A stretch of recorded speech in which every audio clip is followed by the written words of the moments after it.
नमस्कार, जम्मू कश्मीर का ये बुलेटिन देख रहे हैं आप और मैं हूं प्रियंका गुप्ता आपके साथ। सबसे पहले बात करेंगे उन वोकेशनल ट्रेनर्स की जो कि युवाओं का कौशल विकास करते हैं और उसके बावजूद उनका रोजगार अब छिनने लगा है। पक्की नौकरी मिलने की बजाय सरकार से उनको टर्मिनेशन लेटर मिल रहा है और वोकेशनल ट्रेनर्स ने जम्मू में प्रदर्शन कर सरकार से इंसाफ मांगा है। आए दिन वोकेशनल ट्रेनर्स जिस तरह से अपनी मांगों को लेकर गुहार लगाते हैं, एक बार फिर जम्मू की सड़कों पर उतरे हैं और वोकेशनल ट्रेनर्स जो हैं इंसाफ की गुहार लगा रहे हैं, क्योंकि युवाओं का जो कौशल विकास करते हैं अब उन्हीं से रोजगार छीना जा रहा है। पक्की नौकरी मिलने की बजाय अब तमाम वोकेशनल ट्रेनर्स को टर्मिनेशन लेटर दिया जा रहा है। वोकेशनल ट्रेनर्स ने जम्मू में प्रदर्शन कर सरकार से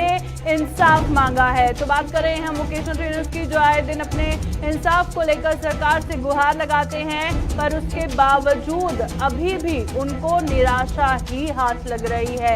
और वोकेशनल ट्रेनर्स को जहां पर उम्मीद थी कि उनको सरकार द्वारा पक्की नौकरी दी जाएगी, वहीं पर अगर बात करें उनको सरकार की तरफ से टर्मिनेशन लेटर दिया जा रहा है और अब जम्मू की सड़कों पर उतरकर प्रदर्शन कर रहे हैं और सरकार से इंसाफ की गुहार लगा रहे हैं।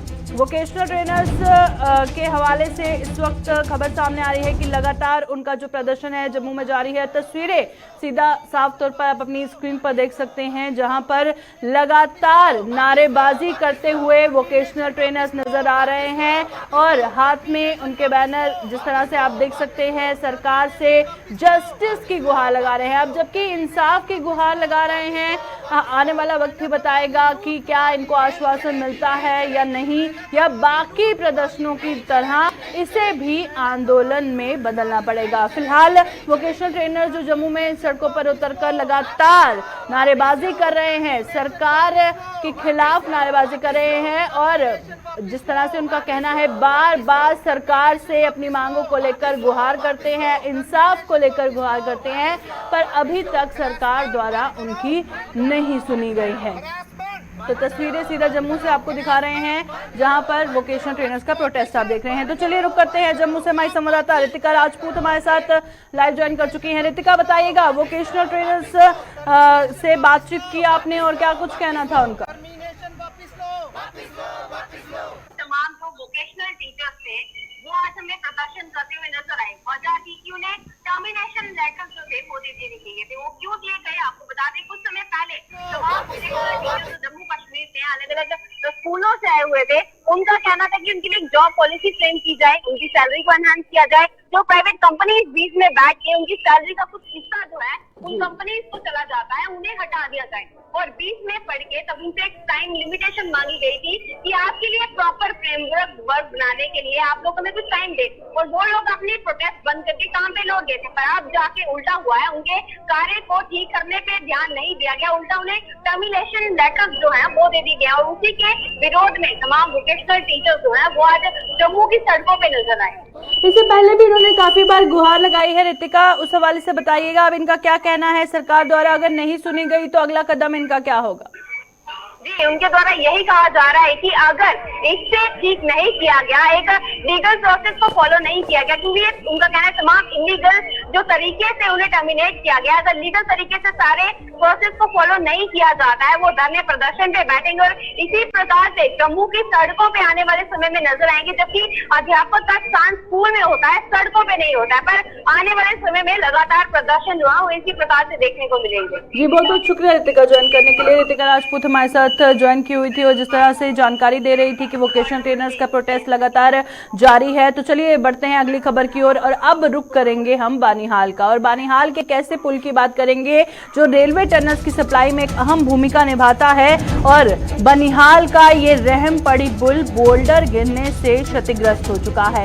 हाईवे की 4 लेनिंग की कटिंग के दौरान बोल्डर गिरा है और प्रशासन ने क्षतिग्रस्त पुल पर फिलहाल यातायात को बंद कर दिया गया है। जहां पर हम एक तरफ आपको बता रहे हैं पुल के हवाले से, एक ऐसा पुल बानिहाल का जो रेलवे टनल्स की सप्लाई में एक अहम भूमिका निभाता है। बानिहाल में रहम पड़ी पुल बोल्डर गिरने से क्षतिग्रस्त हो चुका है। और साथ ही ट्रैफिक अपडेट भी हम आपको बता रहे हैं कि हाईवे की 4 लेन की कटिंग के दौरान जो बोल्डर गिरा है उसके बाद जब ये पुल क्षतिग्रस्त हुआ है, प्रशासन ने क्षतिग्रस्त पुल पर फिलहाल यातायात को बंद कर दिया है। तस्वीरें आप साफ तौर पर देख सकते हैं कि किस तरह से पुल क्षतिग्रस्त हो चुका है बोल्डर गिरने से, और अब जो यातायात है वहां पर बंद कर दिया गया है। किसी को भी आने जाने की इजाजत नहीं दी जा रही है। प्रशासन ने क्षतिग्रस्त पुल पर फिलहाल यातायात को बंद किया है और हाईवे का जो 4 लेनिंग का काम चल रहा है उसी दौरान जो बोल्डर है वो इस पुल पर गिरा, जिसके बाद ये पुल क्षतिग्रस्त हो चुका है। तो क्षतिग्रस्त होने के बाद की ये जो तस्वीरें आप अपनी स्क्रीन पर देख रहे हैं, सीधा बानिहाल के उसी पुल से हम आपको दिखा रहे हैं जो कि फिलहाल क्षतिग्रस्त हुआ है और पुल के क्षतिग्रस्त होने से यातायात प्रभावित हुआ है। और साथ ही अब कब तक यातायात खुलेगा, क्या कुछ ताज़ा तफसीलात है, क्या ट्रैफिक अपडेट है, उस हवाले से हम आपको सारी जानकारी देंगे। थोड़ी देर में आरिफ वहीद हमारे संवाददाता बानिहाल से जुड़ेंगे। फिलहाल आपको लगातार हम तस्वीरें दिखा रहे हैं। बानिहाल में रहम पड़ी पुल जो है बोल्डर गिरने से क्षतिग्रस्त हुआ है, जिसकी तस्वीरें देख रहे हैं। तो चलिए रुक करते हैं बानिहाल का। हमारे संवाददाता आरिफ वहीद हमारे साथ ज्वाइन कर चुके हैं। आरिफ वहीद, बताइएगा, ये जो पुल क्षतिग्रस्त हुआ है, अब यातायात को रोक दिया गया है, क्या कुछ ताज़ा तफसीलात है ट्रैफिक अपडेट के हवाले से और क्या जानकारी है, किन हालातों में पुल क्षतिग्रस्त हुआ, बताइएगा। जी बिल्कुल प्रियंका, मैं आपको बताता चलूं कि जम्मू श्रीनगर नेशनल हाईवे पे सुबह तकरीबन 10:30 के करीब जो है यहाँ पर एक बोल्डर जो है, कई बोल्डर गिरे, उसमें से एक विशाल बोल्डर ने जो है रेलवे के ब्रिज को जो है हिट कर दिया, जिसमें एक साइड जो है उसके जो नट बोल्ट है या बाकी जो उसमें डैमेज हो गया। उसके बाद जो है वो बड़ा विशाल बोल्डर जो है वो नाले में जाकर गिरा। और कहीं ना कहीं पे मैं आपको बताने की कोशिश करूंगा इस समय भी जो है हाईवे के ऊपर काम चल रहा है जो खतरे से खाली नहीं है। यहाँ पर अगर देखें तो ट्रैफिक के जो लोग हैं वो ट्रैफिक को बहाल करने की कोशिश कर रहे थे। उस समय जो है हाईवे पे मलबा भी बहुत ज्यादा था, जो कि अगर ये माने कि गाइडलाइन के खिलाफ ये काम हो रहा था।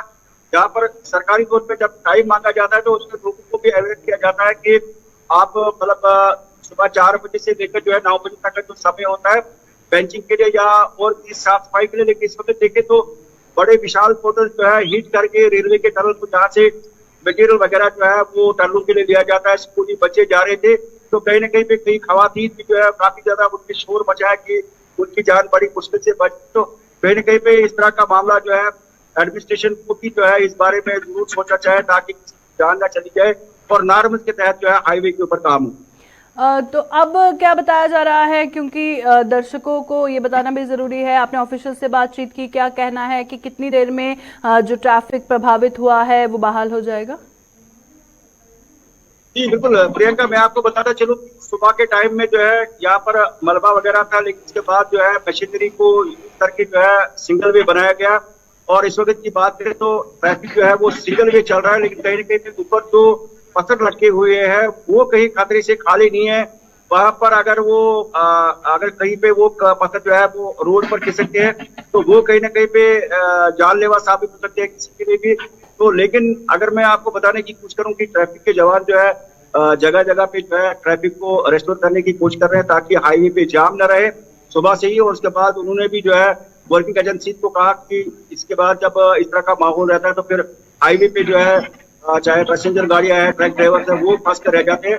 तो कहीं ना कहीं पे इस वक्त पे अगर देखें तो इस वक्त उस ऊपरी वाले स्ट्रेच पे जो है काम चलता है जहाँ पर पत्थर खिसकने का खतरा है, लेकिन सिंगल वे जो है इस समय कौमी इशारा पे ट्रैफिक चल रहा है। लेकिन रेलवे के भी कुछ बड़े अधिकारी जो है वो यहाँ पर आए, क्योंकि ये बड़ा एक इम्पोर्टेंट ब्रिज है जहाँ से रेलवे टनल्स के लिए जो है स्टील वगैरह लिया जाता है, बाकी सामान लिया जाता है। तो इसमें फिलहाल रेलवे के साथ ये जो नाला बिजली पे जो ब्रिज है इस पर जो है फिलहाल ट्रैफिक को रोक दिया गया है और इस पर किसी भी गाड़ी को इस समय चलने की इजाजत नहीं। जी बहुत बहुत शुक्रिया आरिफ ज्वाइन करने के लिए। आरिफ वहीद बानिहाल से ये जानकारी हम तक पहुंचा रहे थे। फिलहाल जो ट्रैफिक है वो रोक दिया गया है, अभी किसी को भी आने जाने की इजाजत नहीं दी जा रही है। तो चलिए बढ़ते हैं अगली खबर की ओर। और खबर सामने आ रही है कि पटवारियों ने सरकार के खिलाफ मोर्चा खोला है और राजस्व विभाग के पटवारी हैं जिन्होंने सरकार के खिलाफ मोर्चा खोला है और 3 दिनों की कामचोर हड़ताल पर पटवारी गए हैं। तो पटवारियों की हड़ताल शुरू हो चुकी है, 3 दिनों की कामचोर हड़ताल है। लैंड रिकॉर्ड की डिजिटलाइजेशन में जो दिक्कतें आ रही थी वो हल नहीं हुई है, जिसके चलते पटवारियों ने सरकार के खिलाफ मोर्चा खोला है। मांगे पूरी होने पर ही काम पर लौटने का ऐलान तमाम पटवारियों द्वारा किया गया है और राजस्व विभाग के जो पटवारी हैं इन्होंने काम छोड़ हड़ताल शुरू की है। 3 दिनों की काम छोड़ हड़ताल है और लैंड रिकॉर्ड की जो डिजिटलाइजेशन में आ रही दिक्कतें हल नहीं हुई हैं, जिसके चलते इन्होंने सरकार के खिलाफ मोर्चा खोला है। तस्वीरें आप साफ तौर पर देख सकते हैं कि काफ़ी तादाद में जो पटवारी हैं वो सरकार के खिलाफ नारेबाजी करते हुए नजर आ रहे हैं, प्रदर्शन करते हुए नजर आ रहे हैं और उनका कहना है कि ये जो काम छोड़ हड़ताल है 3 दिनों की, जिस पे तमाम पटवारी गए हैं, अब जब तक इनकी मांगे पूरी नहीं होगी तब तक ये काम पर नहीं लौटेंगे, ऐसा ऐलान तमाम पटवारियों द्वारा किया गया है। अब जाहिर तौर पर जबकि पटवारी सारे कामचोर हड़ताल पर हैं कि जो आवाम है उनको कहीं ना कहीं दिक्कतें जो हैं वो पेश आएंगी। अब इनका कहना है कि लैंड रिकॉर्ड की जो डिजिटलाइजेशन हो रही है उसमें जो दिक्कतें आ रही हैं उसका कहीं भी कोई हल होता नजर नहीं आ रहा है, जिसके चलते ये सभी हड़ताल पे गए हैं। तो तस्वीरें आपको दिखा रहे हैं लगातार हम जम्मू से। तो चलिए हमारे साथ जम्मू से हमारी संवाददाता ऋतिका राजपूत ज्वाइन कर चुकी हैं। ऋतिका बताइएगा पटवारियों का और क्या कुछ कहना है इस हवाले से और किन किन मांगों को लेकर ये प्रदर्शन कर रहे हैं। जी आपको बता देना चाहते हैं कि और जम्मू कश्मीर पटवार एसोसिएशन की तरफ से 3 दिन की हड़ताल का ऐलान किया गया और इस वक्त तमाम जितने भी एम्प्लॉइज हैं यहाँ पे बैठे हुए हैं। डीसी ऑफिस जम्मू के बाहर इनका प्रदर्शन चल रहा है और इनकी कुछ डिमांड है जिनको पूरा करने के लिए काफी सालों से इनकी तरफ से कहा जा रहा है, पर अब तक सरकार की तरफ से किसी भी प्रकार का कोई हल नहीं निकाला गया। जिसमें अगर आपको मैं बात करूं, यहाँ पे जीपी को बढ़ाने की बात की गई है। यहाँ पे इसी के साथ अगर मैं बात करूं, यहाँ पे एनहेंसमेंट ऑफ प्रमोशन कोटा को लेकर बात की जा रही है, जो पटवार खाना है उसको लेकर बात की जा रही है। डिजिटलाइजेशन की जो बातें की जाती है उसके लिए सिस्टम एटलीस्ट प्रोवाइड किए जाने चाहिए। उन तमाम चीजों को पूरा ना करने की वजह से एक अच्छी खासी नाराजगी जो है वही देखने को मिली है, जिसके चलते आज प्रदर्शन जो है वो जम्मू में हो रहा है। बिल्कुल। अब लैंड रिकॉर्ड की डिजिटलाइजेशन में कुछ बताया है इन्होंने, किस तरह की दिक्कतें आ रही, कब से आ रही हैं जो अभी तक हल नहीं हुई हैं? जी सवाल दोहराएं। जी बताइएगा लैंड रिकॉर्ड की डिजिटलाइजेशन को लेकर जिस तरह से ये बताया जा रहा है कि इनको दिक्कतें काफी देर से आ रही हैं जो अभी तक हल नहीं हुई हैं, तो डिजिटलाइजेशन को लेकर क्या कुछ दिक्कतें आ रही हैं, कब से आ रही हैं, कुछ आपने बातचीत की इस हवाले से? जी बिल्कुल, इस बात का जवाब भी हम इन्हीं से बातचीत करके आप तक पहुंचाना चाहेंगे। डिजिटलाइजेशन की जो बात की जा रही है उसको लेके जो आपने बात की है कि हमें भी सिस्टम प्रोवाइड किए जाए, जैसे कि आपकी मेंबरान ने बताया है, क्या कुछ दिक्कतें आ रही हैं और क्या कुछ हल आप उसका चाहते हैं?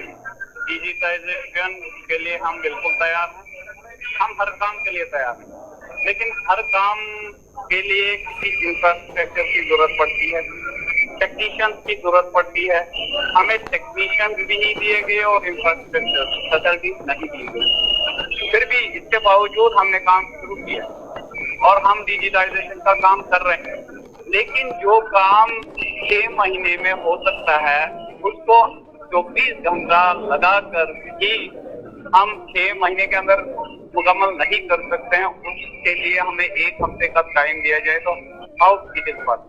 तो जैसे कि आपने सुना, लैक ऑफ फैसिलिटीज, प्रॉपर तरीके के अरेंजमेंट जो है वो नहीं है, जिसके चलते प्रॉपर ऑर्डर्स तो हैं लेकिन ग्राउंड पे क्या फैसिलिटीज दी जा रही हैं उन पे ध्यान नहीं दिया जा रहा, जिसके चलते इनके कामकाज में दिक्कत आती है। इसीलिए तमाम प्रदर्शनों का दौर जो है वो इनकी तरफ से शुरू किया जा चुका है।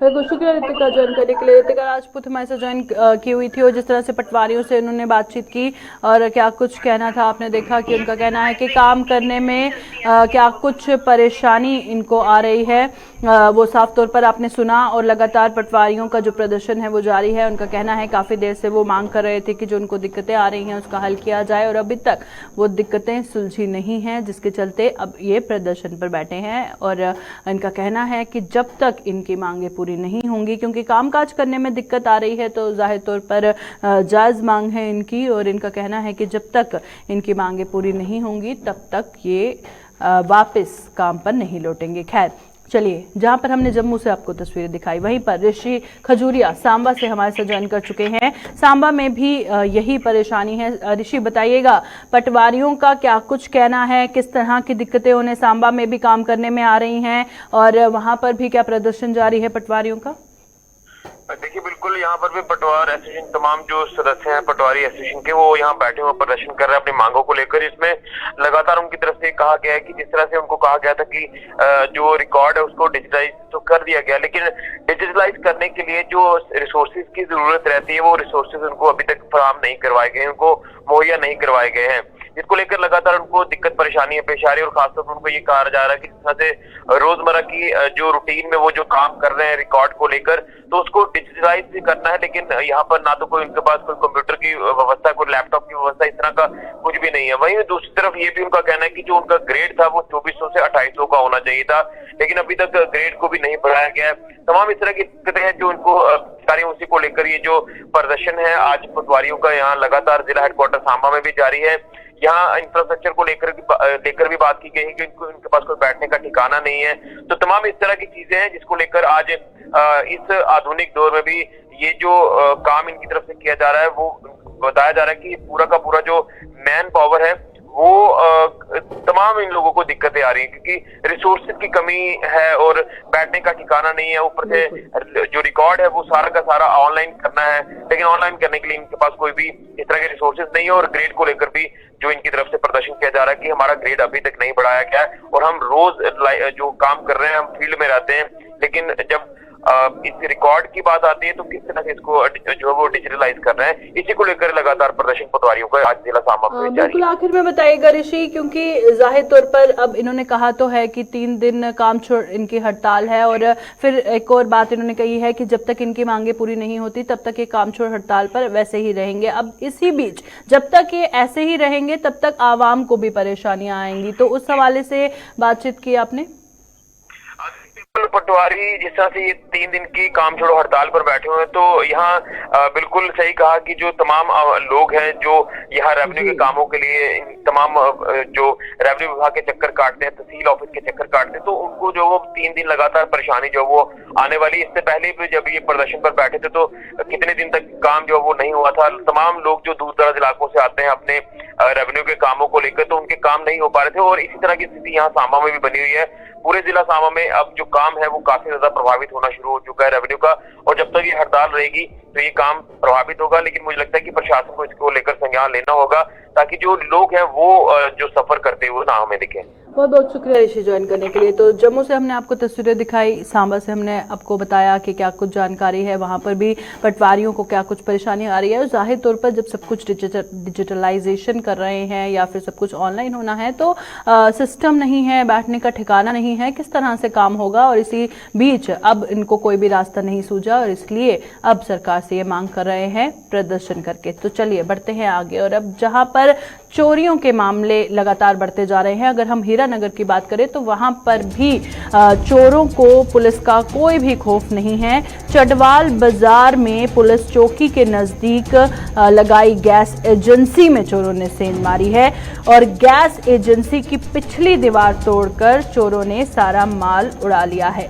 हीरानगर की बात कर रहे हैं, जहां पर चोरियों के मामले हर इलाके में बढ़ते हुए नजर आ रहे हैं। हालांकि पुलिस भी कोशिश कर रही है कि हालांकि चोरियों के मामले खत्म हो, पर उसके बावजूद जो धड़ल्ले से दिन दिहाड़े कई जगह पर चोरी की वारदातों को अंजाम दिया जाता है। पर हीरानगर की बात करें तो वहां पर चोरों को पुलिस का कोई भी खौफ नजर नहीं आ रहा है। चडवाल बाजार है जहां पर देखिए पुलिस चौकी के नजदीक है ये गैस एजेंसी, जहां पर चोरों ने सेंध मारी है। और पुलिस चौकी के नजदीक जो साफ तौर पर आप अंदाजा लगा सकते हैं कि पुलिस का कितना ही डर है उनको, जो पुलिस चौकी के के पास ही उन्होंने चोरी की वारदात को अंजाम दे दिया है और गैस एजेंसी की पिछली दीवार तोड़कर उन्होंने माल वहां पे सारा उड़ा लिया है। अब गैस एजेंसी की पहले जो आप साफ तौर पर तस्वीरों में भी देख सकते हैं कि जो बैक साइड पर दीवार है उसको पहले उन्होंने तोड़ा, उस रास्ते से वो अंदर गए और सारा सामान वहां से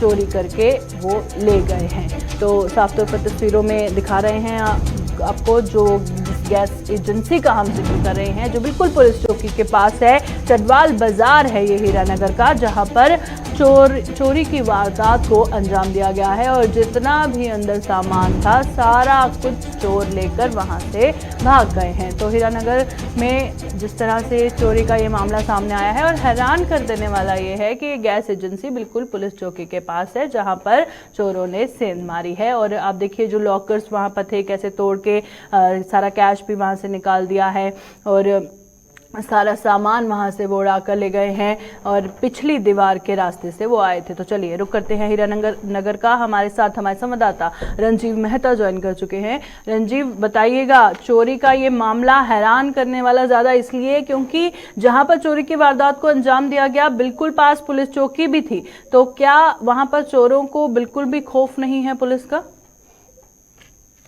हेलो जी रंजीव, बताइएगा। जी मैं आपको ये बता दूं कि ये चटवाल के नेशनल हाईवे पर स्थित है सुखजीत गैस एजेंसी, जो भारत गैस के ये रिटेल आउटलेट है। यहाँ पे सिलेंडर जो है और ये अंडरग्राउंड था, एक ग्राउंड फ्लोर था और उसके नीचे अंडरग्राउंड का जो हॉल था वहाँ पे काफी ज्यादा सामान रखा हुआ था। चोरों ने पीछे खेत की तरफ से दीवार को तोड़कर अंदर घुसे और उनका सारा सामान बिखरा दिया और काफी उनके जो डॉक्यूमेंट थे। गनीमत ये रही कि एजेंसी की तरफ से वहां पर कोई कैश वैश नहीं रखा था, लेकिन फिर भी वहां पे गैस की चूल्हे थे, उनके मिक्सर ग्राइंडर थे, पंखे थे, कुछ और बड़ा कीमती सामान था जो पड़ा हुआ था बिखरा, जिसकी गिनती कर पाना भी मुश्किल है। तो आपको यहाँ पे बता दूं कि महज ये यहाँ पर SDPO ऑफिस भी जहाँ पे 200 मीटर ही दूरी पर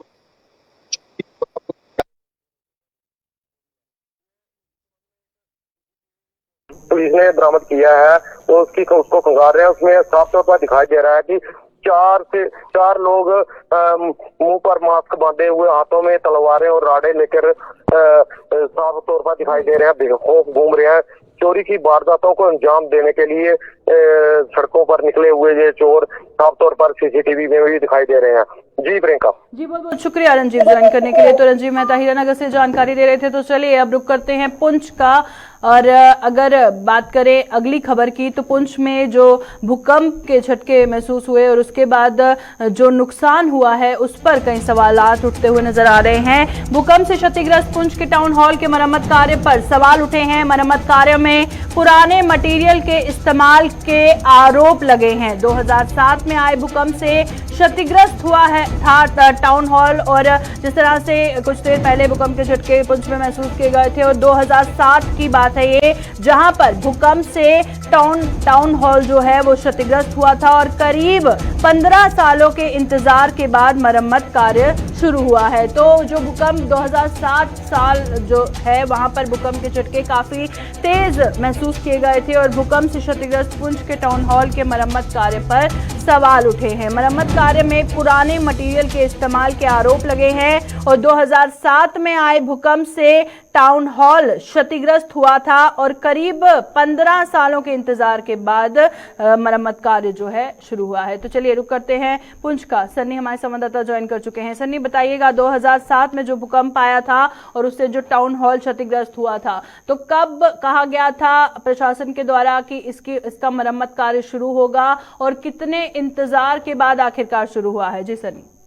जी बिल्कुल, आपको बता दूं कि 2007 में जब अर्थक्वेक हुआ तो उससे पुंछ की जो इमारतें हैं उन्हें बहुत ज़्यादा नुकसान पहुंचा। उनमें से एक इमारत जो पुंछ का टाउन हॉल है ये भी थी, जिसे बहुत ज़्यादा जो है वो नुकसान हुआ था। अब 15 साल के बाद इसका काम जो है वो शुरू हुआ है। शुरू तो ज़रूर हुआ है पर यहाँ पर जो वेस्ट मटेरियल जो है वो लगाया जा रहा है उसको लेकर पुंछ के जो लोग हैं उनमें बहुत ज़्यादा गुस्सा है। उनका कहना है कि जो टोनाल की पुरानी लकड़ थी जो टोनाल के अंदर पड़ी थी, उसी को तराश कर फिर से टोनाल के जो मुख्य गेट हैं वहाँ लगाया जा रहा है और उसके अंदर जो है फिर से लगाया जा रहा है। कल मैंने वार्ड नंबर 4 के काउंसलर इम्तियाज सलारिया जी से भी बात की थी। उनका कहना था कि करोड़ों रुपए इस इमारत के लिए आए हैं, क्योंकि ये उनकी वार्ड में ही ये इमारत है टोनाल की, उसे फिर से जो है वो तैयार किया जा रहा है। करोड़ों रुपए इसके जो मरम्मत के लिए आया है वो इस पर खर्च नहीं हो रहा है। इसमें वही पुरानी जो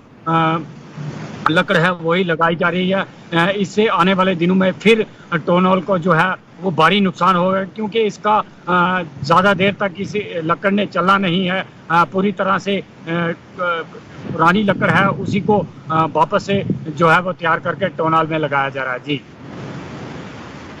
तो सनी पुंछ से सारी जानकारी फराहम कर रहे थे। 2007 में जो भूकंप के तेज झटके महसूस किए गए थे, उसके बाद जो भूकंप से क्षतिग्रस्त पुंछ का टाउन हॉल है उसके मरम्मत कार्य पे सवाल उठे थे। अब करीब 15 सालों के इंतजार के बाद आप साफ तौर पर तस्वीरों में देख सकते हैं कि मरम्मत कार्य इसका शुरू हो चुका है।